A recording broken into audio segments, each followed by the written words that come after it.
नमस्कार प्यारे साथियों, कैसे हैं आप सभी लोग। उम्मीद करते हैं कि आप सभी लोग एकदम मस्त होंगे, स्वस्थ होंगे और पढ़ाई लिखाई में लगे हुए होंगे।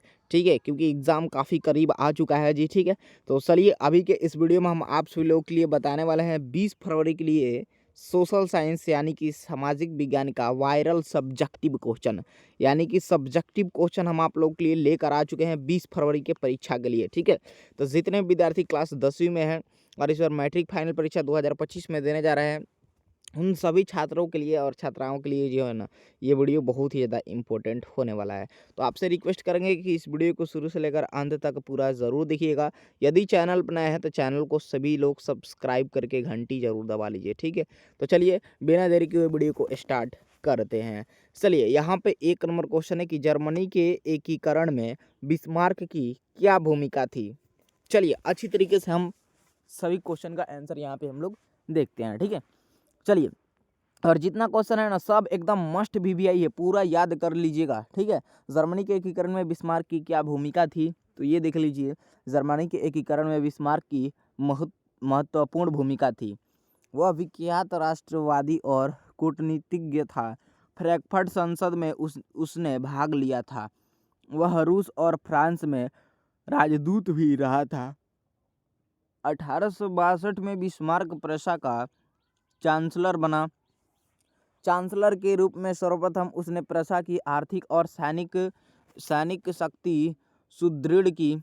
वह रक्त और लौह की नीति में विश्वास करता था, अतः उसके डेनमार्क 1864, ऑस्ट्रिया 1866 सेडोवा का युद्ध तथा फ्रांस 1870 सीडान का युद्ध को पराजित कर जर्मनी का एकीकरण किया। तो ये देख लीजिए, ये क्वेश्चन जो है ना कि जर्मनी के एकीकरण में बिस्मार्क की क्या भूमिका थी, ये आपको जो है ना मैं गारंटी दूंगा ये क्वेश्चन आपको फाइनल परीक्षा में इस बार देखने को मिलेगा। क्योंकि ये क्वेश्चन जो है ना आपका हर बार आप लोग देख लीजिएगा एग्जाम में पूछा जाता है। आप कोई भी मॉडल पेपर गाइड वगैरह जो भी उठा के देख लीजिएगा, सब में पूछा गया आपको देखने को मिलेगा सब ईयर्स में। ठीक है, चलिए 2 नंबर क्वेश्चन देखिएगा कि सामान्यवाद एवं नई आर्थिक और सामाजिक व्यवस्था कैसी थी।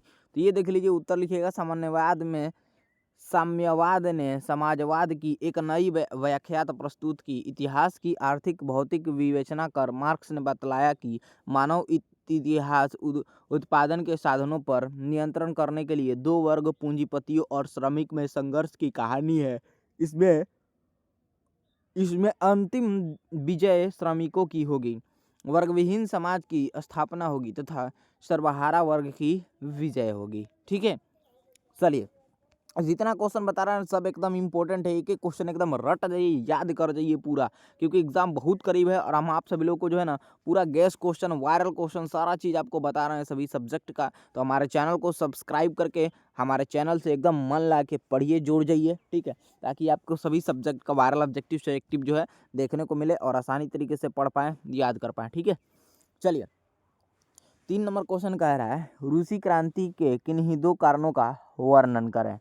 तो लिखिएगा, रूसी क्रांति के 2 महत्वपूर्ण कारण थे। सामाजिक और आर्थिक। रूसी समाज के बहुसंख्यक किसान वर्ग की स्थिति अत्यंत दयनीय थी। मजदूर तथा श्रमिक भी शोषण के शिकार थे, अतः किसान मजदूर जारशाही के विरुद्ध बन गए।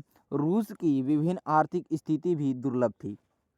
कृषि तथा उद्योग का समुचित विकास नहीं होने तथा विभिन्न युद्धों से रूस की आर्थिक स्थिति दयनीय हो गई। ठीक है, और बेरोजगारी और गरीबी बढ़ गई। इससे क्रांतिकारी भावना को बल मिला।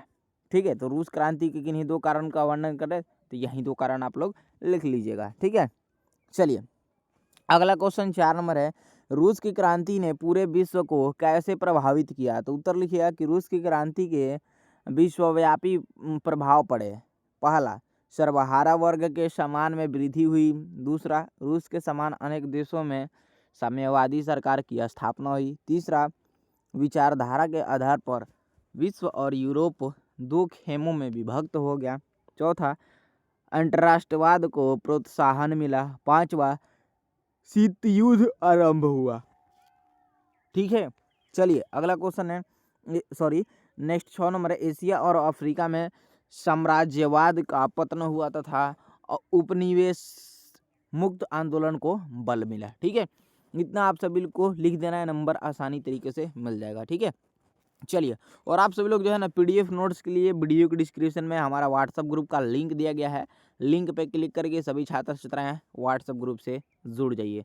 तो जल्दी जल्दी जाकर आप लोग व्हाट्सएप ग्रुप से जुड़ जाइए ताकि जो है आपको पीडीएफ भी मिल जाए। ठीक है, बहुत सारा ऑब्जेक्टिव सेलेक्टिव का पीडीएफ हम आप लोग को ग्रुप में देते हैं जो इंपॉर्टेंट होता है, जिसे आप आसानी तरीके से पढ़ सकते हैं। ठीक है, तो पीडीएफ नोट्स के लिए वीडियो के डिस्क्रिप्शन में चले जाइए, व्हाट्सएप ग्रुप का लिंक है, क्लिक कीजिएगा, जुड़ जाइएगा ग्रुप में। ठीक है, 5वां क्वेश्चन देखिए क्या कह रहा है। कह रहा है कि लेनिन की नई आर्थिक नीति मार्क्सवादी सिद्धांतों के साथ कैसे समझौता थी। कैसे समझौता थी, तो उत्तर लिखिएगा साम्यवादी व्यवस्था में व्यक्तिगत संपत्ति की अवधारणा नहीं थी, परंतु लेनिन ने तत्कालीन परिस्थितियों को ध्यान में रखते हुए किसानों को जमीन का स्वामित्व दिया। व्यक्तिगत स्वामित्व में उद्योग चलाने का भी अधिकार नई आर्थिक नीति में दिया गया। स्पष्ट यह नीति मार्क्सवादी सिद्धांतों के साथ समझौता थी, परंतु इससे सोवियत संघ की अर्थव्यवस्था में सुधार हुआ। ठीक है, बिल्कुल इस क्वेश्चन का सटीक उत्तर ये हो जाएगा। ठीक है, चलिए अगला 6 नंबर क्वेश्चन है, होआ हाउ आंदोलन के विषय में आप क्या जानते हैं। तो लिखिएगा कि यह आंदोलन उपनिवेशवाद विरोध था। यह आंदोलन 1739 में त्रियतनाम में आरंभ हुआ। इसका प्रभाव सबसे अधिक मैकोंग डेल्टा में था। इस आंदोलन को आरंभ करने वाला हुई इन्हा फूसो था। वह लौकिक शक्तियों में विश्वास रखता था तथा समाज सुधारक था। यह आंदोलन राष्ट्रवाद की मुख्य धारा से जुड़कर उपनिवेशवाद विरोधी उन गया। इन्होंने फूसों के बढ़ते प्रभाव को रोकने के लिए सरकार ने कठोर कार्रवाई की। तो हुआ आंदोलन के विषय में आप क्या जानते हैं, बिल्कुल इसे याद कर लीजिएगा, ये भी क्वेश्चन आपके परीक्षा में पूछा जाता है। ठीक है, 7वां नंबर क्वेश्चन है, कह रहा है एक तरफा अनुबंध व्यवस्था से आप क्या समझते हैं। तो उत्पादकता बढ़ाने के लिए फ्रांसीसी सरकार वियतनामी मजदूरों से वागानों, फार्मों एवं खदानों में एक तरफा अनुबंध व्यवस्था के अंतर्गत काम करवाती है। यह अनुबंध मालिकों और मजदूरों के बीच होता था। अनुबंध में सभी अधिकार मालिकानों के हायों में सुरक्षित थे। श्रमिकों की कोई अधिकार नहीं दिया गया। काम पूरा नहीं करने पर मालिक मजदूरों को दंडित कर सकते थे एवं जेल भेज सकते थे। उनकी स्थिति गुलामों के समान थी। ठीक है, चलिए इसके बाद 8 नंबर क्वेश्चन है जी, अमेरिका हिंद चीन में कैसे दाखिल हुआ, चर्चा करना है। तो उत्तर लिखिएगा अमेरिका दक्षिण वियतनाम और हिंद चीन में बढ़ते साम्यवादी प्रभाव को रोकना चाहता था। वह पहले से ही वहां आर्थिक और सैनिक सहायता दे रहा था। राष्ट्रपति कैनेडी के शासनकाल में 1962 में अमेरिका ने दक्षिणी वियतनाम में सेना भेजकर प्रत्यक्ष रूप से युद्ध में भाग लिया। ठीक है, चलिए ये जितना क्वेश्चन है ना प्यारा साथियों, यकीन मानिए बहुत ही ज़्यादा जो है ना इम्पोर्टेंट है। ठीक है, एक एक क्वेश्चन आपके जो परीक्षा में के लिए बहुत इंपॉर्टेंट है। तो पूरा का पूरा क्वेश्चन आप लोग याद कर दीजिए, मन ला के क्लास को कीजिए ताकि जो है आपको पूरा क्वेश्चन याद हो जाए। और इसका पीडीएफ नोट्स भी हम आपको दे देंगे, वीडियो के डिस्क्रिप्शन में ग्रुप का लिंक है, ज्वाइन कर लीजिएगा। ग्रुप में इसका पीडीएफ हम भेज देंगे, आपको मिल जाएगा वहाँ से। ठीक है, और एक चीज़ और बता देते हैं आप लोग को, आपके जितने भी दोस्त साथी हैं उनमें वीडियो को शेयर कीजिए ताकि सभी लोग इस प्रश्न को याद कर लें। ठीक है, 9 नंबर है, क्वेश्चन कह रहा है जी, होची मिन्ह का संक्षिप्त परिचय दें। चलिए हम लोग परिचय इनका लिखते हैं। होची मिन्ह 1890 से 1869 ईस्वी में वियतनाम के प्रमुख राष्ट्रवादी नेता थे। उनके नेतृत्व में वियतनाम ने फ्रांसीसी आधिपत्य से मुक्त पाने के लिए लंबा संघर्ष किया। वे आरंभ से ही साम्यवादी विचारधारा से प्रभावित थे। ठीक है, उन्होंने वियतनामी communist party, Vietnam Cong San Dang तथा league for the independence of Vietnam Viet Minh की स्थापना कर स्वतंत्रता आंदोलन चलाया। द्वितीय विश्व युद्ध में जापान के आत्मसमर्पण के बाद उन्होंने 1945 में वियतनाम लोकतांत्रिक गणराज्य की स्थापना की एवं इसके अध्यक्ष बने। हनोई समझौता के अनुसार वियतनाम को गणराज्य का दर्जा मिल गया। बाद में वियतनाम में गृहयुद्ध छिड़ने के बाद भी वे अपनी मृत्यु तक राष्ट्रीय आंदोलन में सक्रिय रहे। ठीक है, तो ये क्वेश्चन जो है ना आपके 5 नंबर एकदम परीक्षा में पूछा जाता है कि हो ची मिन्ह का संक्षिप्त परिचय दीजिए। ठीक है, यदि आप परिचय दे देते हैं तो आपको 5 नंबर मिलेगा, समझिए। तो ये क्वेश्चन एकदम इम्पोर्टेंट है जी, याद कर लीजिए। जितना क्वेश्चन आज की इस क्लास में हम बताने वाले हैं सारा इम्पोर्टेंट क्वेश्चन है, तो क्लास को अपने दोस्त मित्र में शेयर कीजिएगा और ज़रूर लाइक कर दीजिएगा इस वीडियो को जी। ठीक है, चलिए, और क्लास अच्छा लगे तो सभी लोग सब्सक्राइब चैनल को कर दीजिएगा। ठीक है, चलिए, रॉलेट एक्ट क्या था, इसका विरोध क्यों किया गया? चलिए, तो रॉलेट एक्ट का उद्देश्य भारत में क्रांतिकारी गतिविधियों को नियंत्रित करना था। 1919 में राजद्रोह समिति की अनुशंसा पर यह एक्ट पारित किया गया। इसके अनुसार संदेह के आधार पर किसी को भी गिरफ्तार कर विशेष अदालत में मुकदमा चलाकर दंडित किया जा सकता था। विशेष अदालत के फैसलों के विरुद्ध अपील नहीं की जा सकती थी। भारतीयों में इस अधिनियम की तिथि प्रतिक्रिया हुई। इसे काला अधिनियम कहकर इसका विरोध किया गया। इसी कानून के विरोध के परिणाम स्वरूप जालियांवाला बाग हत्याकांड हुआ। तो रॉलेट एक्ट क्या है, इसका विरोध क्यों हुआ गया? तो ये भी क्वेश्चन बहुत इंपॉर्टेंट है, एकदम फेमस क्वेश्चन है जी। ये भी क्वेश्चन एग्जाम में पूछा जाता है। ठीक है, चलिए अगला क्वेश्चन देख लीजिए। यहाँ पे 11 नंबर क्वेश्चन क्या कह रहा है जालियांवाला बाग हत्याकांड के विषय में आप क्या जानते हैं? उत्तर लिखिएगा। 13 अप्रैल 1919 को अमृतसर के जालियांवाला बाग में बैसाखी के दिन एकत्रित सभा रॉलेट एक्ट एवं पुलिस की दमनकारी नीतियों का विरोध कर रही थी। सभा की कार्रवाई के बीच में ही अमृतसर का सैनिक कमांडर जनरल डायर वहां पहुंचा और प्रवेश द्वार बंद कर निहत्थी भीड़ पर अंधाधुंध गोलियां चलवा दी।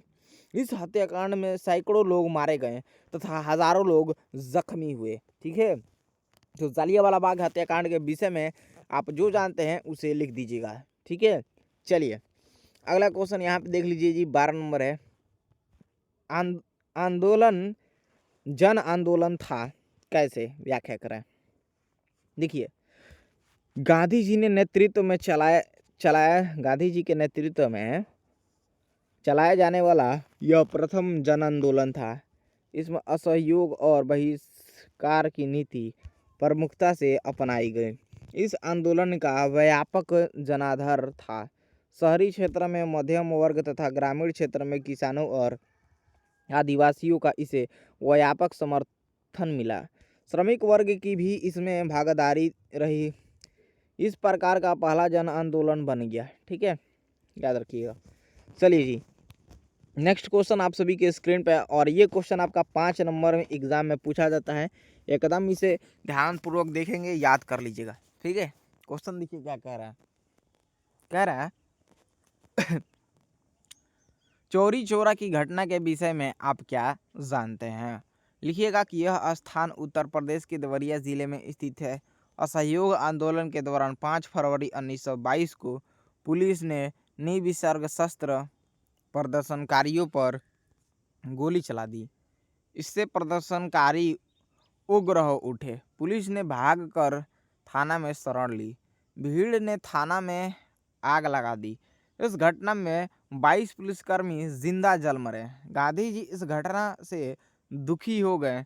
उन्हें लगा कि जनता अभी व्यापक असहयोग आंदोलन के लिए तैयार नहीं है, अतः 11 फरवरी को उन्होंने आंदोलन बंद करने की घोषणा की। ठीक है, तथा 22 फरवरी को कांग्रेस कार्य समिति ने गांधी जी के निर्णय को स्वीकार कर लिया और इससे कांग्रेस का युवा वर्ग सुबंध हो गया। ठीक है, सुबंध हो गया।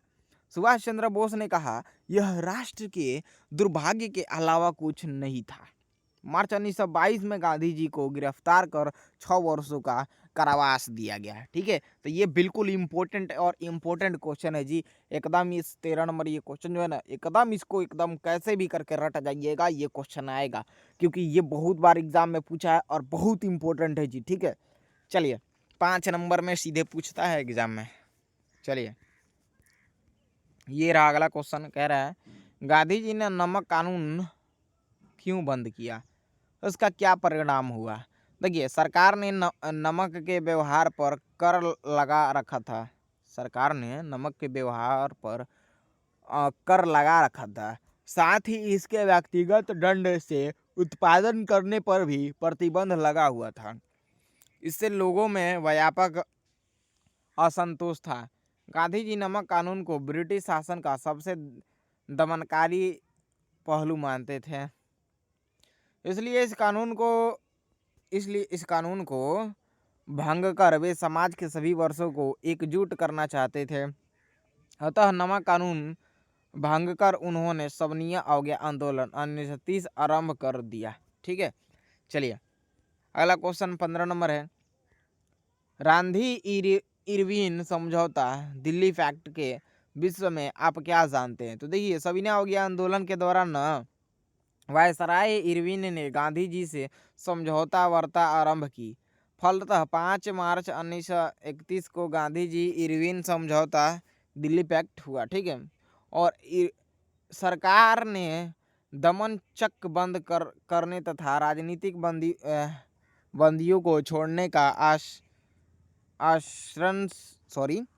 आश्वासन दिया। बदले में गांधी जी ने सविनय अवज्ञा आंदोलन वापस ले लिया। वे द्वितीय गोलमेज सम्मेलन में भाग लेने पर भी तैयार हो गए। ठीक है, और ये भी क्वेश्चन इंपॉर्टेंट है, ये 2 नंबर में पूछता है। ठीक है, चलिए तो और सारा भी यहाँ पे नीचे मेरे पास जो है ना क्वेश्चन है जी पूरा। ठीक है, बहुत सारा क्वेश्चन है सब्जेक्टिव। ठीक है, इसका पीडीएफ लेना चाहते हैं तो जल्दी से जाइए, वीडियो के डिस्क्रिप्शन बॉक्स में हमारा व्हाट्सअप ग्रुप का लिंक मिल जाएगा। सभी छात्र छात्राएं जो है व्हाट्सअप ग्रुप के लिंक पे क्लिक कीजिए और व्हाट्सअप ग्रुप से जुड़ जाइए। डायरेक्ट आपको व्हाट्सअप ग्रुप में इसका पीडीएफ आपको मिल जाएगा पूरा क्वेश्चन का। ठीक है, और ये वीडियो आज का कैसा लगा, जिसमें 15 सब्जेक्टिव बताए हैं, 5 नंबर ये 2 नंबर ये मिलाकर पूरा बहुत इंपॉर्टेंट था ये सोशल साइंस का सब्जेक्टिव, जो आपको 20 फरवरी का परीक्षा में बहुत सारा यहाँ से क्वेश्चन लड़ेगा। ठीक है, तो चलिए इस वीडियो को दोस्तों में शेयर जरूर कर दीजिएगा, और सभी लोग से रिक्वेस्ट है जी, आप लोगों के लिए बहुत ज़्यादा मेहनत कर रहे हैं। ठीक है, सब लोग चैनल को सब्सक्राइब कर दीजिए। एक सब्सक्राइब और आपका एक शेयर ना हम लोग को बहुत ही ज़्यादा मोटिवेट करता है। तो सभी बच्चे और बच्चियाँ चैनल को सब्सक्राइब करके वीडियो को शेयर जरूर कर दीजिएगा। ठीक है, चलिए बहुत बहुत धन्यवाद।